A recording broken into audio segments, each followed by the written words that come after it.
ফেসবুকে unoriginal content কি এইটা যদি আপনি প্রথমেই বুঝতে পারেন তাইলে এই ইস্যু যদি আপনার আসে আপনি সলভ করতে পারবেন, অথবা শুরু থেকে যদি এই বিষয়ে আপনার জ্ঞান থাকে তাইলে আপনি পরবর্তীতে এই ধরনের ভায়োলেশন খাবেন না।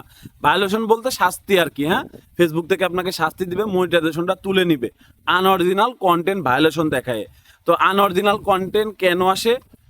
প্রথম কথা হচ্ছে ফেসবুক কি চায়? ফেসবুক চায় যে আপনি নিজের ক্যামেরা দিয়ে নিজের কন্টেন্টটা মেক করেন, নিজের ভয়েস নিজের ভিডিও থাকতে হবে। আচ্ছা, আমরা কি করি? আমরা ভিডিও পোস্ট করি। প্রথমে ধরেন একটা ভিডিও, এখন যেমন আকাশে মেঘ হয়েছে, সুন্দর দেখা যাচ্ছে, আমি ভিডিওটা করলাম, রিলসে ছাড়বো, ছাড়ার সময় হচ্ছে আমি গান এটা লাগাই দিলাম, এ হাওয়া আমায় নেবে কত দূরে, একটা গান দিলে সেই লাগতেছে, অডিয়েন্সও দেখতেছে। এখন কথা হচ্ছে আপনি তো রুলসই জানেন না। ফেসবুকে যখন আপনি শুরুতে কাজ করতে আসবেন আপনার আবেগের কোনো জায়গা এখানে থাকতে পারবে না, আপনি পিছনে কথা বলবেন, নাইলে এইভাবে ছেড়ে দিতে হবে। যদি মিউজিক ইউজ করেন, আপনাকে তো মিউজিক ইউজ করার রাইট তো ফেসবুক থেকে দেয় নাই। আপনি কন্টেন্ট মনিটাইজেশন পাবেন, তারপরে মিউজিকের লাইসেন্সের ইনভাইট আপনাকে জানাবে, তারপরে আপনি মিউজিক ইউজ করতে পারবেন, তখন আপনার রেভিনিউটাও শেয়ার হবে, অথবা রয়্যালিটি ফ্রি মিউজিকগুলো ইউজ করলে সমস্যা নাই।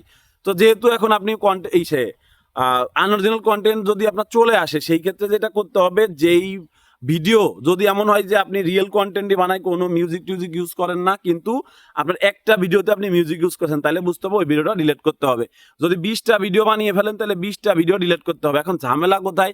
ঝামেলা হচ্ছে আপনি একসাথে যদি 20টা ভিডিও ডিলিট করেন আপনার আইডি রিচ একদম ডাউন হয়ে যাবে, খুব কষ্ট হয়ে যাবে পরবর্তীতে ভিউজ উঠাইতে, বুঝছেন? এর জন্য শুরু থেকে সেফ থাকা ভালো। তারপর যেহেতু চলে আসছে, কিছু করার না, এখন আপনাকে ডিলিট করতে হবে। আচ্ছা, ধরেন মেনে নিলাম যে আপনি মিউজিক ইউজ করেন নাই, অন্যের কোনো কিছু ইউজ করেন নাই, বাট একটা ক্লিপ ইউজ করছেন, তাহলে বুঝতে হবে ওই ভিডিওটা ডিলিট করতে হবে। আপনাকে ফেসবুক থেকে কখনো দেখাই দিবে না, সাবমিট বক্সে বা পাশে লিখে দিবে না যে এইখানে এই কন্টেন্টটা নিয়ে সমস্যা হয়েছে। রিসেন্টলি একটা আপডেট আসছে, কপিরাইট চেকের জন্য আমরা করতে পারি, দেখতে পারি, হ্যাঁ।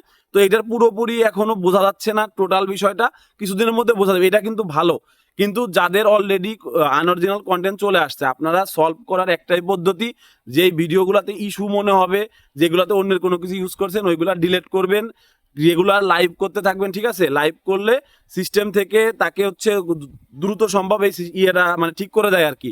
যে কোনো ধরনের ভায়োলেশন যদি ইনএলিজিবল কান্ট্রি খান ভিপিএন মারার জন্য, মানে ভিপিএন ইউজ করার জন্য, বা অন্য যে ধরনের ভায়োলেশনই খান, লাইভ করার বিকল্প কিছু নাই, বুঝতে পারছেন?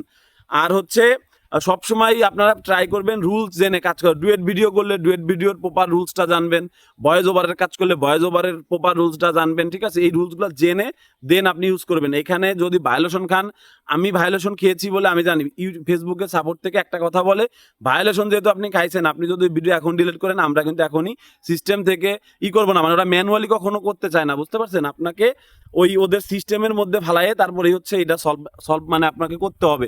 তো আপনি ধরেন ভায়োলেশন খাইলেন আজকে, আপনি ভিডিওটা আজকে ডিলিট করলেন, তারপরে আপনাকে যদি ফেসবুক থেকে 3 মাসের জন্য একটা কিন্তু এইটা আপনাকে দেখাবে না, ওরা ওদের কাছে থাকে যে হ্যাঁ এটা 3 মাস পর্যন্ত দেখবো, 3 মাস অথবা 6 মাস অথবা 1 বছর, এক মেয়াদে শাস্তি দেওয়া হয়, জেলখানার মতো ধরতে পারেন, এটা জেলখানার হিসাব। তো যারা নতুন আছেন তারা তো এখন এগুলো বুঝতেছেন না, বাট সেফ থাকেন, হ্যাঁ, কারণ ভায়োলেশন খাইলে আপনার টোটাল পরিশ্রমটা বৃথা হয়ে যাবে, বুঝতে পারছেন? সো বেশি একটা বড় ভিডিও বানাবো না, যতটুক বলছি এইটুকু যদি কেউ বুঝতে পারেন আপনার কাজ হয়ে যাবে। ধৈর্য ধরতে হবে, ফেসবুকের উপর ছেড়ে দিবেন, লাইভ করবেন, রেগুলার কিছু নিজের কন্টেন্ট পোস্ট করতে থাকবেন, আর হচ্ছে নিয়মিত সাপোর্ট ইনবক্সে ওই টেকনিক্যাল প্রবলেম যে এখানে রিপোর্ট করে ওইখানে রিপোর্টগুলো করবেন, যে দেখেন আমি হচ্ছে ডিলেট করছি, আমার হচ্ছে বা এখন আমি আর এই ভুল করবো না, ঠিক আছে? এরকম বলে রিপোর্ট করতে থাকবেন। তবে শিওর থাকেন একটা মিনিমাম মেয়াদ আছে, 15 দিন হইলেও দেখবেন একটা টাইম ফ্রেমের মধ্যে রাখে। প্রথমবার ভায়োলেশন যদি করেন সেই ক্ষেত্রে 3 মাস যদি রাখে, দ্বিতীয়বার যদি সেম ভুল করেন 6 মাস রাখবে মিনিমাম, বা 1 বছরও রাখতে পারে, বুঝতে পারছেন? আর সবচেয়ে বেটার হয় যদি দেখেন যে না তারপরেও খুলতেছে না, তাহলে মেটা ব্লু ব্যাজ ভেরিফাইডা নিবেন আর কি, ওই যে সাবস্ক্রিপশন যেটা বলে, তাহলে লাইভ চ্যাটে কথা বলা যায়, ওই লাইভ চ্যাটে কথা বলবেন ওদের কাছে, ওরা কেস ক্রিয়েট করে ওদের যে টিমটা থাকে এই নিয়ে কাজ করে তাদের কাছে পাঠায়, ওরা ম্যানুয়ালি অনেক সময় সলভ করে দেয়, বুঝতে পারছেন? সো সবাই সাবধান থাকেন, অন্যের কন্টেন্ট সরাসরি ইউজ করেন না, হয়তোবা ওইখানে আপনাকে মতামত জানাইতে হবে, অথবা ডুয়েট ভিডিও নিয়ে কাজ করলে প্রপার এডিটটা জেনে দেন কাজ করেন, কোথা থেকে কার ভিডিও ইউজ করা যাবে, কার রাইট ম্যানেজার চালু আছে, এগুলো জেনে কাজ করবেন, ঠিক আছে? এখানে টাকা ইনকামের জন্য আসছেন, ঠিক আছে? এখানে সবকিছু জেনেই আপনাকে কাজ করতে হবে। তো ভালো দেখেন, আসসালামু আলাইকুম।